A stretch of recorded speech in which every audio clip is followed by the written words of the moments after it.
Hello everybody and welcome to this evening's webinar, Performance Recording, Understanding Your Completeness of Performance Record. My name's Gemma Wilkinson and I'll be facilitating this evening's webinar, which will be presented by Andrew Byrne. Both Andrew and myself are technical officers with Southern Beef Technology Services. This evening's webinar is part of the SBTS and TBTS Ahead of the Curve webinar course.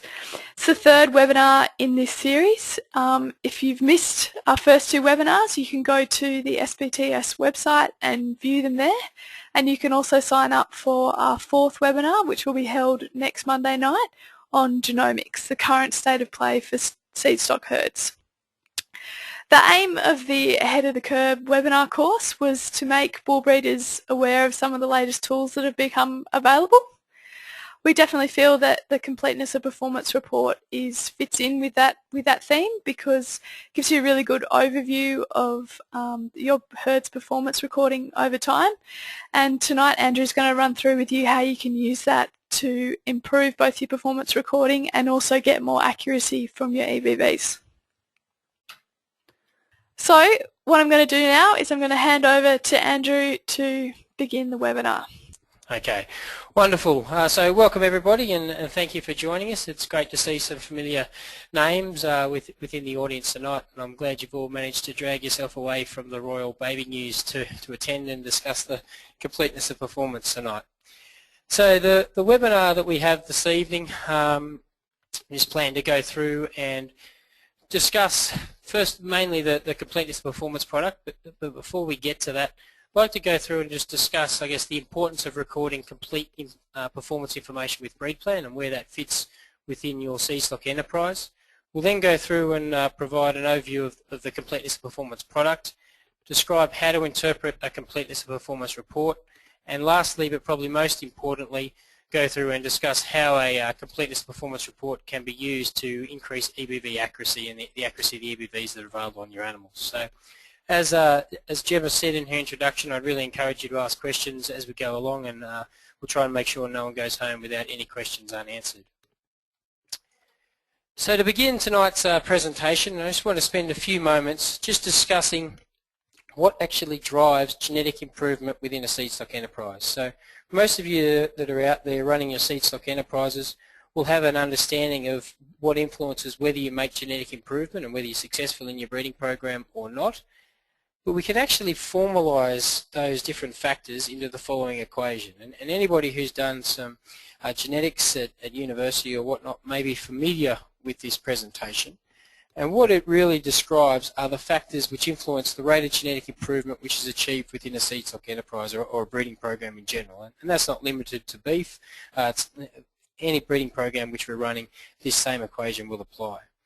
And you see, if we look on the screen here, the capital R there is the response to selection or the genetic improvement which is achieved. It's a combination of several main factors. The first one being I, or selection intensity. So really how genetically superior are the animals which we're putting into our breeding program compared to those which are available for selection. The little r is the accuracy of, or the lowercase r is the accuracy of selection, so how accurately we're selecting our animals to go within our breeding program. Followed by the genetic variation, so the more genetic variation which exists, then the more potential to make genetic improvement that we have, and divided by the generation length. So the more quickly we turn over our generations, the more quickly we can make genetic progress. Now in the context of tonight's webinar, what I really want to focus in on is the lowercase r here, so the accuracy of selection. When we come through and we start looking at the accuracy of selection and defining that in a bit more detail, really what we're talking about is the accuracy of describing the actual genetics of the candidate animals that are available for selection. And the more accurately we're describing the genetics of those animals, the more accurate are our selection decisions, and hence the higher the response to selection or the genetic improvement which is made within our breeding program. Now there's a number of factors which kind of influence how the accuracy of selection that we have and how accurately we're describing the genetics of the candidate animals. namely the heritability of the trait. So for traits which are under a lot of genetic improvement, then it's possible, under a lot of genetic control, then it's possible to accurately describe that and make accurate selection decisions, versus some other traits where it's harder to get rid of or get through the non-genetic effects to actually bed down what component of an animal's performance is due to genetics. It's heavily influenced by the quantity and the quality of the information that we have available to describe those genetics of those animals, and also the availability of selection tools. So when we start talking about these concepts, we're not necessarily talking about breed plan, we're talking about whatever tools that we use or whatever information we use to make our selection decisions to identify the animals which we're going to use within our breeding program. The more accurately we do it, the more genetic progress that we'll make. Now, of importance for tonight's webinar and the Completeness of Performance product, if we start looking at, well, how does this influence or how relevant is this to the breed plan system? Obviously, if you're using breed plan EBVs as part of your selection process, so to assist with your selection decisions, then the accuracy of selection is really determined by the accuracy of the EBVs which you have in front of you on which to make your selection decisions. And one of the key ways that you can really influence or maximize the accuracy of the EBVs that are available on your animals is to accurately record and measure all animals within your breeding program, and secondly, to accurately record and measure as many traits as possible within your breeding objective. So if there are traits which are important to you, the more of those traits which you can accurately go through and performance record and access EBVs on, the higher the accuracy of selection that you'll have within your breeding program, and the more genetic progress which should result. So this is really where the Completeness of Performance product came in. The Completeness of Performance product itself was released by Breed Plan in 2012, and all that the Completeness of Performance product does is really provide information to you as a seed stock producer on how complete your performance information is. So how complete is the performance information that you've recorded on your animals and submitted that through to Breed Plan? And ultimately, therefore, how accurate are your EBVs? Now, there's several components to the Completeness of Performance product. First of all, each member of Breed Plan will be provided with a Completeness of Performance report, and we'll go through tonight and have a look at those reports in quite a bit of detail. In some breeds, they have the option of taking those reports and then also in association with the report producing a Completeness of Performance star rating, which I'll go through in a minute, which summarises, again, I suppose in one simple form, how complete the performance information is that's been submitted by each individual Breed Plan member. And a more recent addition to the Completeness of Performance product are what we're calling Completeness of Performance Trait Diagnostic reports, which again I'll show you towards the end of the webinar, but really allow you to delve into your Completeness of Performance report in a bit more detail and see where the performance information is missing. Ultimately, I guess what the aim of the Completeness of Performance product is to facilitate more complete performance recording by individual members, and therefore resulting in more accurate EBVs and therefore more genetic progress as a result. So it was really tying into that equation at the start, trying to increase our accuracy of selection, the accuracy of our EBVs to make more genetic progress. So the Completeness of Performance reports themselves, so these are provided to each individual Breed Plan member. The Completeness of Performance reports basically provide statistics regarding the performance submission that the herd has made over the last 15 years. And those are presented both as statistics and then also in a graphical format. So we'll have a look at those reports after we break for questions in a second.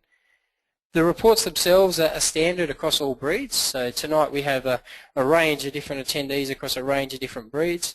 The reports themselves, while different breeds may be recording different performance information and different traits, the reports themselves will be standard. So there may be some traits within these reports which are not necessarily relevant to your breeding program, but they're standard across all our breeds.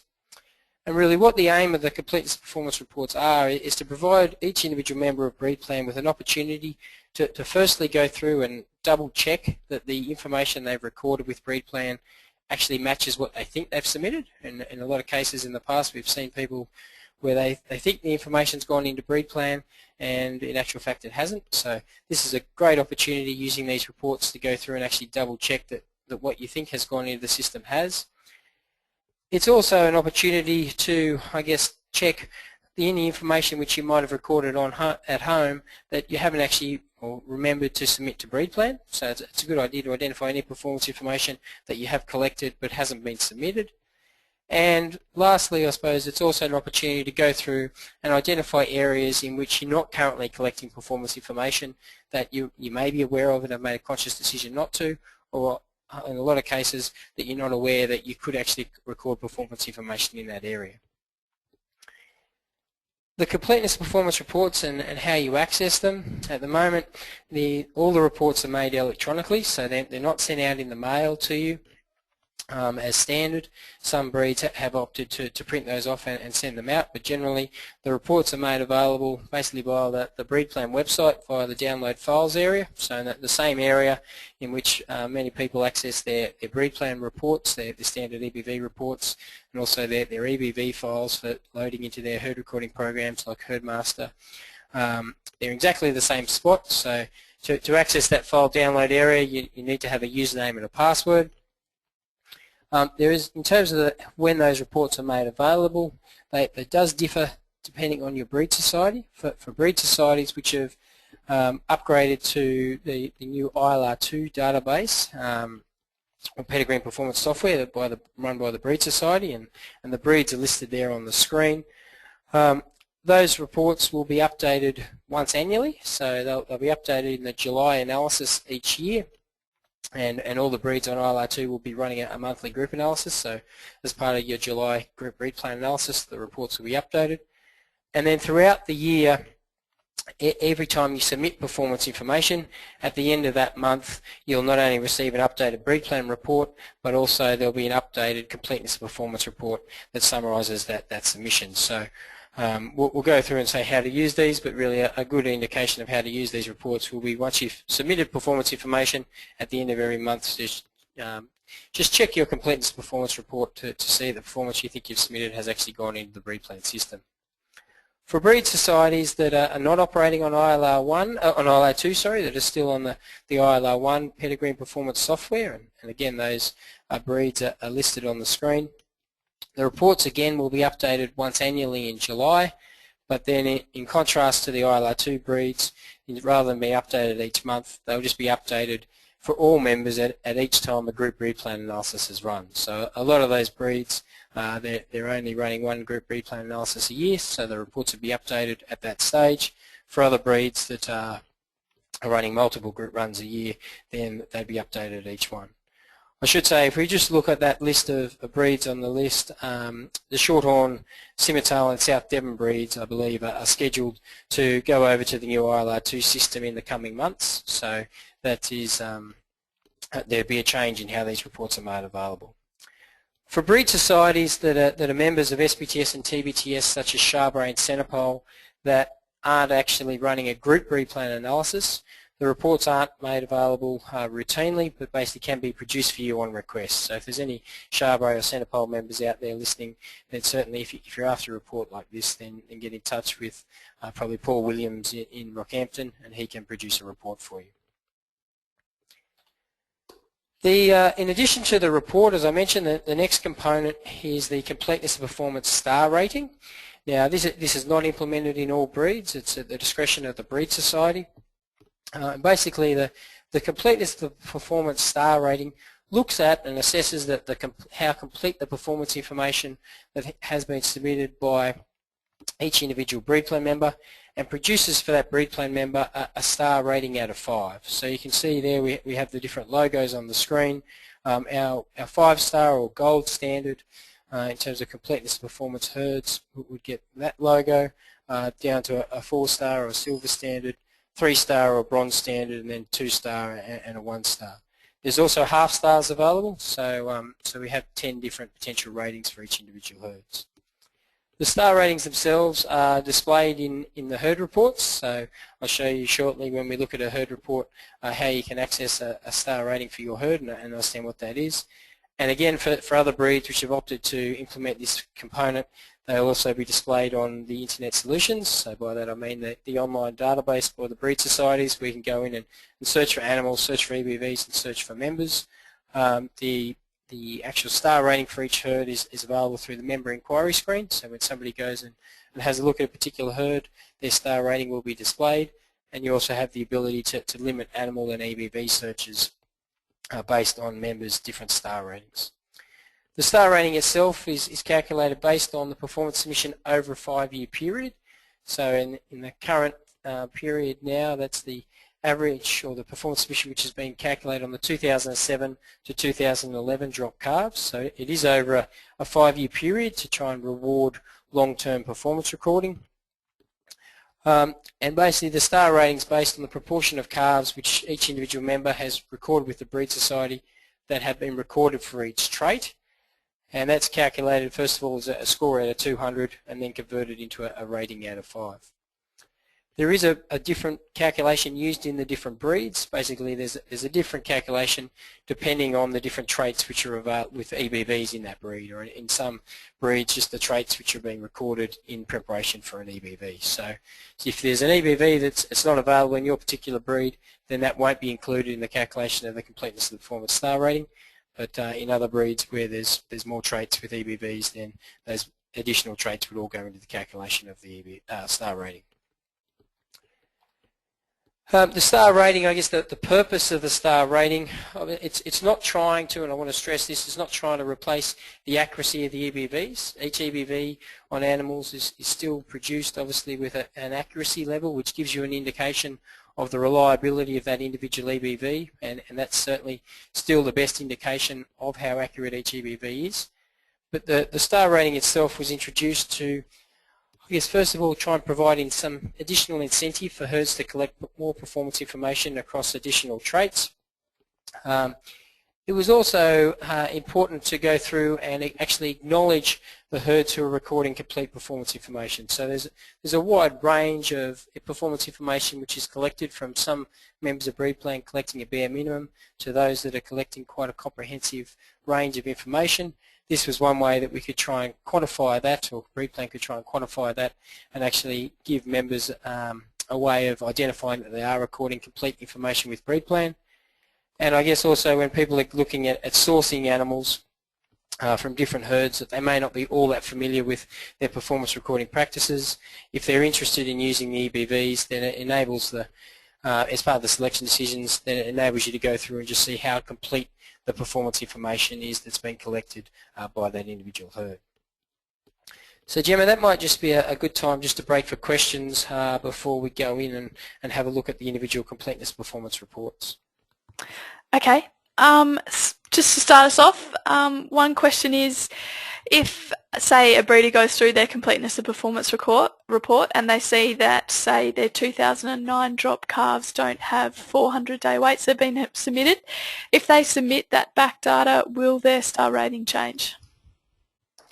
Yes, so that's exactly right. So one of the ways that we've seen people use their completeness performance reports is they can go through and identify areas where they may have recorded information but it hasn't ended up in the breed plan system for one reason or another.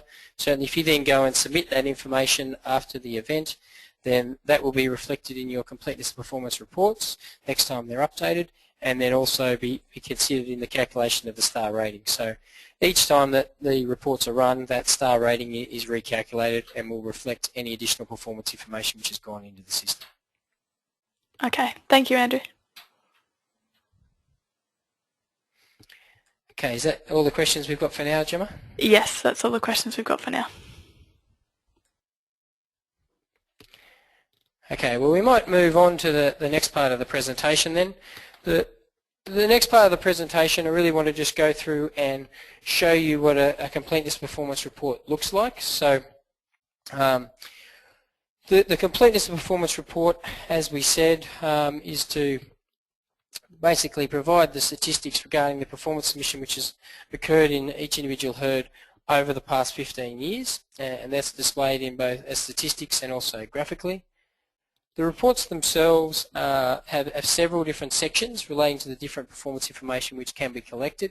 So we have separate sections for the kind of animal details, and I'll show you an example page of that in a second, but basically reflecting how complete the sire and dam information is, how complete the date of birth information is that's been collected, whether we've got complete information in terms of sex ratio. So if we're recording all calves, then we'd expect on average 50% of heifers and 50% of bulls, and obviously that doesn't always work out, but we do have some kind of assessments of that, and also for embryo calves how complete the recipient dam information is. From the weight traits, we obviously have how complete the 200, 400, 600 day weight and mature cow weight information is. From a carcass side of things, how complete the scanning information is for eye muscle area, rib fat, rump fat and IMF. From our birth and fertility, in that section we have how complete the birth weight, calving ease and AI dates for gestation length information is. And from a fertility side, how complete the scrotal circumference and joining records for days to calving are. And then at the end of the reports we have some statistics regarding some of the newer traits that aren't often produced as EBVs or aren't relevant to a lot of breeds, but flight time, docility, structural soundness, net feed intake and some DNA information for production traits. So as I said, these are standard reports across all breeds and they're broken up into these different sections. If I give you an insight into what these reports look like for those of you that may not have seen these, this is the first section, the animal details section. So this just gives you an indication here, obviously for the different calving years. And I should stress that all the statistics that we're looking at are based on a calving year basis. So if we look at the 2011 statistic here, it's not the information which has been recorded in the 2011 calendar year, but it's the information which has been collected on the calves born in the 2011 calving year. So if we look here, we have obviously the number of animals which have been recorded in the different herd in the different years, the numbers of those which are males, the number of those which are females, the sex ratio. So if we're expecting on average a 1-to-1, equal number of males to equal number of females, the number of those calves that have a date of birth recorded, and what percentage of calves have a date of birth recorded. So in the example on the screen there, you can see that 100% of calves have an accurate date of birth. Oh, sorry, I shouldn't say an accurate date of birth, a date of birth recorded. We then move into how complete is the sire information which has been collected. So we have, in this case, 100% of animals have a sire. The dam details likewise, in this case 100% of animals have a dam recorded. And obviously it might, to a lot of you, sound that well, most of our animals have a sire and a dam, but obviously that has a really big impact on the accuracy of the EBVs whether animals actually have pedigree, and not all animals in breed plan have full pedigree recorded. Then gives you some information, not necessarily related to how complete your performance information is, but just some interesting stats relating to number of calves by natural mating, AI joinings and embryo transfer joinings, and then a really crucial statistic there if you're running embryo transfer programs as to for what percentage of embryo calves actually have recipient dam information recorded. And without recipient dam information recorded on the breed plan system, then none of the performance information which is collected on embryo calves will actually feed into the breed plan system. If we move into that's an indication of what's in the kind of animal details section. The weight traits here gives you a bit more of an indication of where we go with the different performance traits. So you can see now that the reports are broken up on a sex basis, so we have different statistics for heifers and different for the male calves. That's obviously because people often record different information on their heifers to their males. So here we can see the number of animals which have a 200-day weight recorded, and because you can potentially record two different 200-day weights, two different 400-day weights and two different 600-day weights, both the number of animals with a first weight and a second weight is reflected or is provided to you, and then the percentage just gives you an indication of the number of calves with at least one 200-day weight, at least one 400-day weight and at least one 600-day weight recorded. We also have some statistics to do with the mature cow weight, how many females actually have a mature cow weight recorded in each year, and how complete is that as a percentage of calves born, to give an idea as to whether all the cows which have had a calf have actually got a mature cow weight on the system. So that's reflected of it through the rest of the reports, and I won't go through all of them in terms of different statistics for the scanning traits for the carcass, for the birth and fertility, and also for the other traits as we described before. In addition to the actual statistics which are provided, the reports also provide an indication of that in a graphical sense. So you can see here we have that reflected basically the percentage of calves in each particular calving year that have a 200-day wait, 400-day wait, 600-day wait recorded, and the percentage of cows each year which have a mature cow weight recorded. So the graphs in these reports just give you a very a quick and easy, I guess, way of seeing what percentage of calves which have actually been born with your breed society have got these traits recorded, and therefore how complete is your performance information.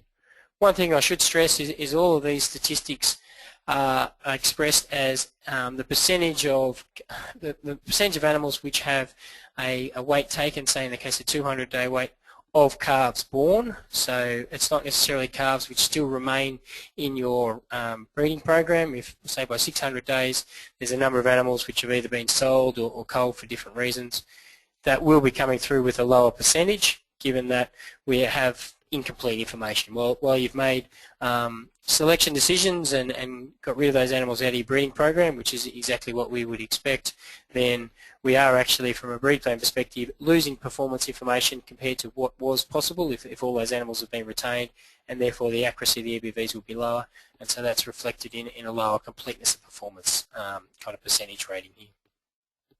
So we get those, both the table and the graphs there, replicated across the different trait areas. There's also some very useful summary reports in these. So some summary reports, in this case graphs up the front, which just summarise across the different traits on the one graph how complete your performance information is across the 5-year period, or most recent year period that we would have completed our performance recording process. So in this case the 2007 to 2011 drop calves.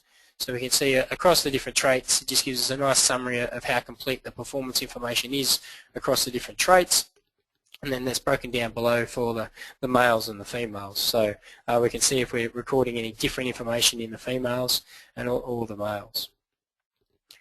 In addition to those summary graphs, we do also have a summary which is provided in those breeds which have opted to implement the star rating, and it basically provides you with the overall, I guess, score of how complete your performance information is across the different trait groups, and then that is converted into the star rating. So to describe this in a bit more detail, you can see on the table there, we go through for each particular calving year, and the actual the scores which each of the different trait areas are assessed out of will differ depending on the breed society. But across the different calving years, say we get, in this case we have how complete the animal details are, so that the sire and the dam and the date of birth and the recipient dam information and things is scored out of 50. So in this case you can see this herd's recording quite complete performance information in terms of animal details. The weight traits, the 2, 4, 600-day weight and mature cow weight, that's scored out of a completeness out of 50. The carcass traits out of 40, so relating to our scanning. Our birth traits being, in this case, the birth weights, calving difficulty scores and AI dates out of 40. Fertility traits being our scrotal size and our joining records for days to calving, where those EBVs are available, out of 20. And in this case there's no other EBVs available in this particular breed, so there's nothing on those other traits. So there's a different score provided in each of the different trait areas for each calving year, summing up to a total out of 200 for each calving year, and then an overall rating out of 5 on how complete that performance information is. That's then summed across the bottom, so to give us an average score for the 2007 to 2011, so you get that average for each of the different trait areas coming up with an overall score, in this case of 180 out of 200, and therefore a 5-star rating. So that score is basically converted into that rating. Now I should say that the understanding is, the expectation is not that you will record all performance information across all traits for which EBV is available on all animals. Obviously there is an expectation that by some of the later traits animals will have dropped out of the system, so that's reflected in that completeness of performance. In that, I think to score a 5-star rating you only need 165 out of 200, so there is some accommodation given to the fact that animals are expected to have dropped out of the system, and if we're just recording a reasonable amount of information on a reasonable amount of animals, then it's possible to achieve that high rating. One thing before we break for more questions there, I should say, and I really want to draw your attention to, is at the start of the Completeness of Performance reports, there are some quite comprehensive introductory notes. So if you've got any confusion about what some of the statistics are or how to interpret your report, then your first point of call will be the introductory notes at the start, which hopefully will explain exactly how that they have been calculated. So Gemma, having been through that report, then it might be a good time just to break through for some questions. I see we've got some coming in.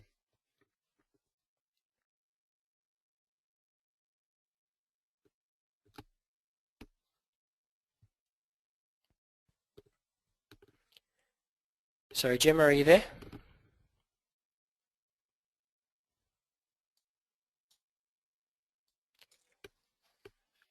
Okay, well I can't seem to hear Gemma, but I've got a few questions here in front of me. So I'll have a look at some of those. The first question I've got here is, if you've got a small herd and do not do carcass scanning due to costs, you may be penalised in terms of your completeness performance reports. Would doing a HC50K with Pfizer, so a DNA test, provide reliable data to help your completeness performance reports when you don't have scan data? And that's a very good question.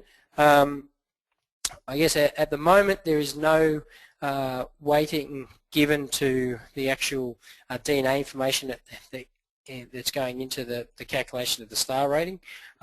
Certainly if you're collecting DNA information, then there are statistics in the other that will reflect that you have actually collected it, so you will be able to assess whether that 50K information has gone into the system. But at the moment there are no star ratings that actually consider that information needs to be recorded to contribute to the star rating. I guess the reason for that is that none of our breeds which currently have a star rating actually have the ability for performance information to go, for genomic information to actually go into their standard breed plan analysis. So in time, however, there's no reason why that the actual criteria used to calculate the completeness of performance star rating won't change to reflect a time when the genomic information might be going into the breed plan analysis and producing additional accuracy, then that could go into the calculation of the star rating. A few other questions that we might have here.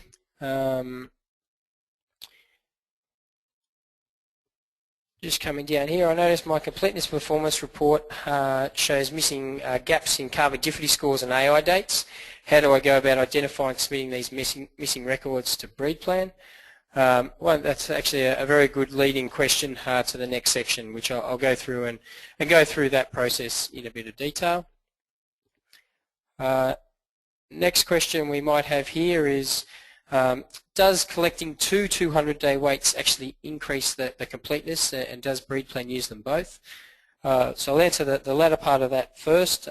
Certainly breed plan does use two 200-day weights. In terms of the completeness performance star rating, then no, it doesn't. It only assesses the percentage of calves that have at least one 200-day weight recorded. I guess the next obvious question there is, does recording two 200-day weights actually increase the accuracy of the EBVs? And I think that's a separate question which there's no probably simple answer to. It really does depend on the production system. The most obvious case of where it will do is where people are weaning prior to 200 days, so they might be early weaning, or perhaps within their herd they think they've got a significant amount of natural weaning happening before 200 days. Then it may increase the accuracy of your milk EBVs to take an early 200-day weight and then have a follow-up weight just after 200 days for the growth side of things. So that's certainly the situation in there. But no, at the moment we're only expecting one 200, one 400 and one 600-day weight to be recorded on any individual animal. Okay, so thank you very much for those questions. There's a few other there, but I'll get back to the actual presentation. So here in terms of the most important question, I guess, that I wanted to finish up on and address is, well, how do you actually use your completeness of performance report to go through and increase the accuracy of your EBV? So how do we recommend you actually take your completeness of performance report and digest it to actually increase the accuracy of EBVs. And as I said right at the outset, the benefit, I think, of the Completeness of Performance reports is, first of all, it just provides you with an opportunity to double check that the performance information which you've got recorded with BREPlan actually matches what you think you have submitted. It also definitely allows you to identify any areas where you might have recorded or collected performance information on farm, but that hasn't been submitted, and obviously everybody's very time poor and things do slip through the cracks from time to time, so this is a great way of checking up on that. And it also does allow you to go through and identify areas in which you may not be currently collecting performance information, so traits you may not have available or be aware that you could be collecting. So I really think that using these Completeness Performance reports to their full potential is something that you should be looking at them routinely. So each time that you submit performance information to BREPlan, downloading your Completeness Performance report and routinely checking that all the performance information you think you've submitted has gone into the system. It should be kind of part of your normal housekeeping, and also reviewing areas that you might identify with them that you have missing information that you can submit to BREPlan to increase the accuracy of your EBVs. Just to provide you with a few examples of this, and these are practical examples of herds who have used their Completeness Performance report. The first page here, we have an indication. This is a Completeness Performance report for a particular herd in terms of their carcass data, and as you can see, they've been scanning over a number of years, and from their belief, basically everything had gone into the system. But when we produced their Completeness Performance report to them, you can see right in the middle of the report that for 3 particular calving years, there was no rib fat information going into the system. So in this particular case, it had fallen through the cracks. They were using a herd recording program, and it used a different trait code in the herd recording program. And when they'd done their extract to send their information off to BREPlan, they thought it was in the file, but it wasn't. So this is just a good example. This herd's gone back, been able to resubmit that information after the event, put it into BREPlan, and that'll make sure that any information they paid for the scanning for the rib fat, so that fed into the system. So that's just one example of how you might use it, or how it has been used. Another example, and this is just looking at another herd here for their birth and fertility part of the Completeness Performance report. So this here just looks at identifying some areas which they might have missed. So you can see in terms of their calving difficulty scores, they had a few slipping into the system just on a few odd animals before they really started to collect the information for about 2008 onwards. But if we come over and look, you can see across all years they'd actually been collecting birth weights, but for one particular year, and back in 2002, then that birth weight information hadn't gone into the system. Now, I'm not exactly sure why that was, and it's probably now 10 years down the track. There's no point going back and doing it, but certainly if we're looking at more recent years that had occurred, it would be a really good red flag to go through and say, well, that birth weight information, I've collected it on farm, I should go through and submit it. In terms of the AI date information, they actually did have complete AI date information in this case. The 2 years where there's none in there, you see by the blank, they didn't actually have any AI calves that year, so there's no AI date information that could have gone in there. The scrotal size, you can see again in 2003, there's just 1 year where the scrotal circumference measurements either haven't been collected on farm or have been collected and haven't come into BREPlan. And likewise, if we start looking at the days to calving information, you can see that there's been information collected in 1999, 2000, 2001, and more recently 2011 and 2012, but there's all the years in between where, for one reason or another, that hasn't come into the system. So this is a case where this herd actually sat down, looking at this report, went through, identified the areas where they were missing their performance information, and were able to go through and after the event, take it out of their herd recording program in this case and send it into BREPlan. And that while all of those animals have probably not still in the system, all that information does still flow through to our current calves through the pedigree to increase the accuracy of their EBVs. Another example, and hopefully you can see this screen big enough. This was a case where this particular herd looked at their overall score, so that they looked and saw they were a 4-star herd, so they had a rating that was quite high, indicating that they were collecting quite a bit of information across quite a range of traits. But they really used the report to go through and identify, well, for which traits aren't we actually collecting, could we be on our animals? And you can see if you look at the graph down the bottom, there were a few obvious areas where they were missing performance information. So this particular herd wasn't, while they were collecting quite comprehensive 200 and 400 day weight information on about 90% of their calves, they had no 600-day weights or mature cow weights coming into the system. So that was something which they looked at. The animals were still around at 600 days, and obviously the cows were still around at weaning. So they were making the conscious decision, well, do I go out and start to collect that performance information? They also had, in this case, about 40% of calves which were born were being scanned. In this case, they were scanning all their male calves, but they weren't scanning their heifers. So the Completeness Performance Report was just identifying that there was incomplete information from a breed plan perspective on their heifers, and as they've probably done in the past, they weighed up, well, is it something that we should consider to go and scan our heifers by way of increasing the accuracy of our EBVs? Now, certainly, and that flows through, I guess, into the birth traits. In this case, they had no calving difficulty scores going into the system, so they were recording birth weights and other birth information, but they had no calving difficulty scores, even though they had been collecting a lot of those on farm, so they were able to go and identify that as an area of missing performance data. And in the case of their AI calves, they had around 50 to 60% of AI calves had an AI date. So that was clearly an area where they had that information that for some calves it had slipped through the system, and the Completeness Performance Report identified that. So in this case, this herd and how they were using their Completeness Performance Report was to say, well, that they were doing quite a bit of performance recording, but where were the gaps in their performance data? It's not necessary to say that all herds need to aim for a 5-star rating.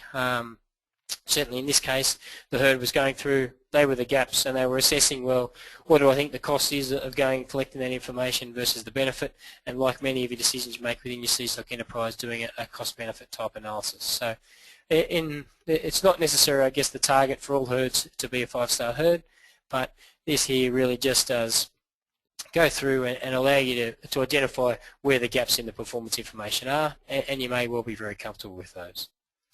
In the case of the AI date information, one of the obvious things that this herd actually had, or questions it had for us was, well, we thought all that information was in the system, but what actual animals do have AI date information and which ones don't? And that kind of relates to the question which we had before.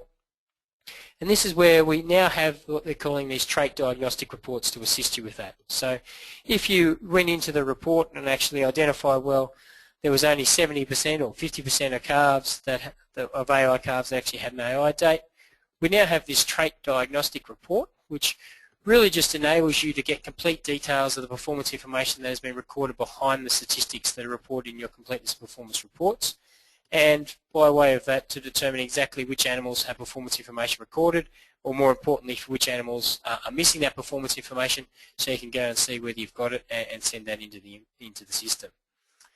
Now the actual reports, the trait diagnostic reports, they can be produced for your entire herd across all the traits, across all years in your report, so we can do that. Or alternatively, and probably how they've been designed, is to really look at a particular area of interest, and for your particular herd go through and just produce a particular report for that trait group and that particular calving year range.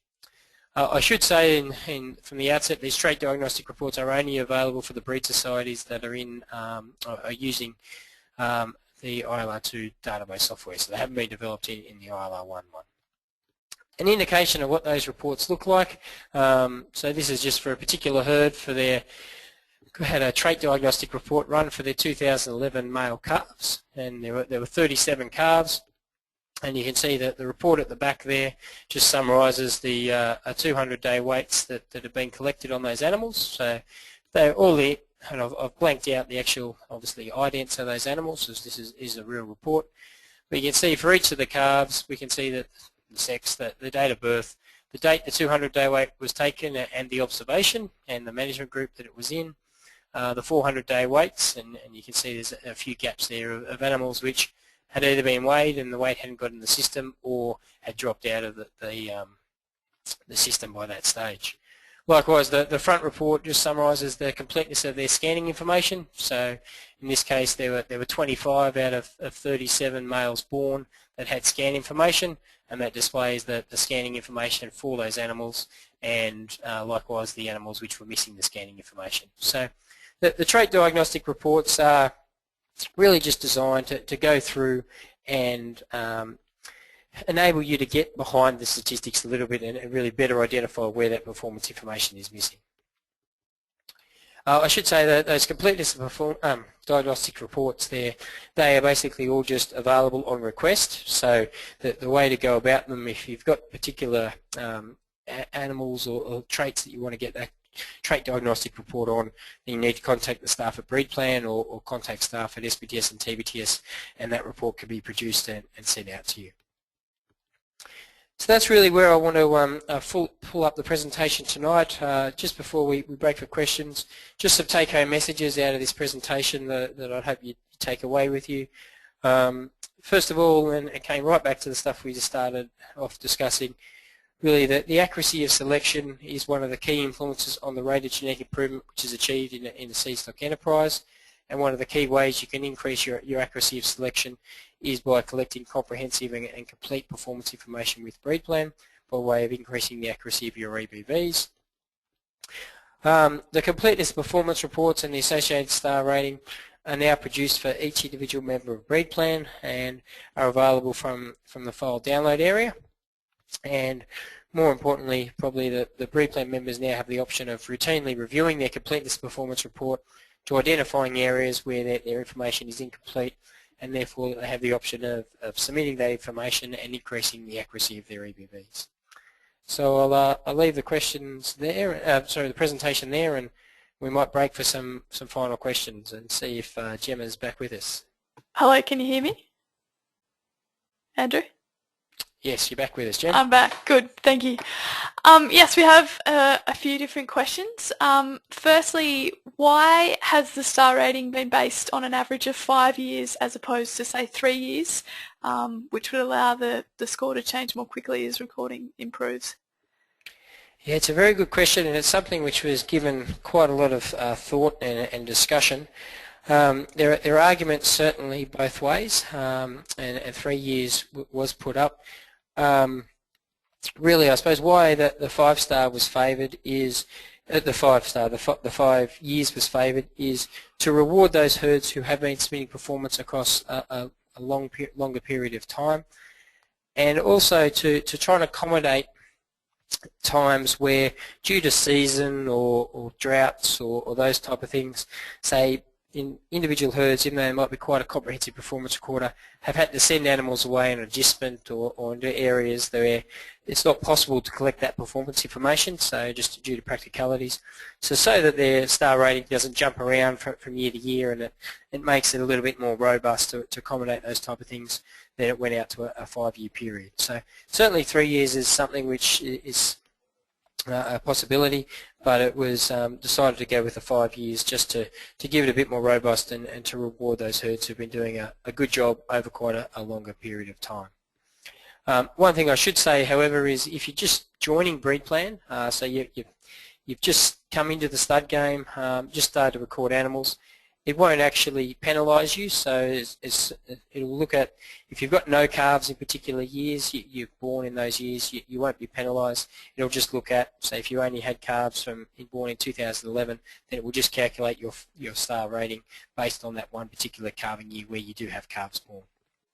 So hopefully it is possible for people to change their star rating as they record more information, but if you've already been recording for 5 years, then it may take a little bit longer.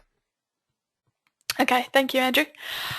Second question for you. If, as you said earlier, different societies are recording different traits at the moment, and I've noticed at the end of the report there's a section for trial traits such as docility and I think also there's some DNA as well. If my society isn't recording those those traits and isn't producing an EBV for them, will I be penalised in my star rating for not recording them? No, you won't, and it's a very good question again. Going into the calculation of the star rating effectively is basically only the traits for which EBVs are available are considered. So for those particular traits you will get statistics in the reports. So if you are producing that or recording that information, the statistics will be in there, but it's not used in the calculation of the star rating. Now if you do, one thing I didn't touch on is if you're after an idea as to how that star rating is actually calculated, for which traits emphasis has been given, at the back of your Completeness of Performance reports, the actual system that's used is there. So you'll be able to go through and see for which trait how much weighting in that score out of 200 has actually been used or allocated to each individual trait, so you can get an idea as to for which traits they're actually being considered. So for breeds where you might not have calving as EBVs, you might not have days to calving EBVs, you might just have a simple set of weight EBVs and maybe some carcass, then only emphasis or consideration will be given to those weight and carcass traits in the calculation of that Completeness of Performance star rating. Okay, thank you. I'll just ask you one more question before we finish up. If someone has looked through their Completeness of Performance report and wants to fill in the gaps that they've noticed, who do they contact to get their diagnostic report from? Yeah, so certainly if you're interested in getting a diagnostic report, then contact staff at BreedPlan, so at ABRI, or alternatively contact your SPTS or TBTS technical officer for your breed, which I think you'll put up on the screen in a little while. So those those diagnostic reports basically can be produced and sent out to you. Okay, thanks very much, Andrew. We'll finish up the webinar there.